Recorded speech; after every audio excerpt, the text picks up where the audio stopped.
Quart dia a Viena. Els dies de vacances passen volant, oi? Al matí vam començar al Museu d'Història de l'Art de Viena. És un edifici amb una arquitectura impressionant i sostres decorats que et deixen bocabadada. A l'entrada principal hi ha pintures originals de Klimt a les parets. Hi ha moltes col·leccions, des de pintures de grans mestres com Velázquez, Tintoretto i Bruegel, fins a peces egípcies i antiguitats gregues. L'espai està força ben adaptat per cadires de rodes, amb ascensors bastant amplis i rampes, tot i que els pisos superiors no estan del tot preparats i això limita una mica la visita.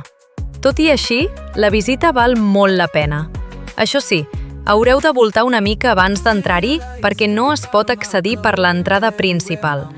Algun treballador us guiarà fins a una porta lateral preparada per l'accés per a mobilitat reduïda.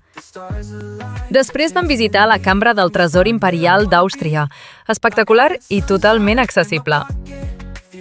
Aquí va passar una anècdota. El meu pare em va regalar unes arracades i, en el moment de pagar, la dependenta ens va començar a parlar en català. Ens va agafar per sorpresa i ens va fer il·lusió. No tinc imatges perquè aquest museu era molt fosc. Segurament no deuen tenir prou pressupost per la il·luminació.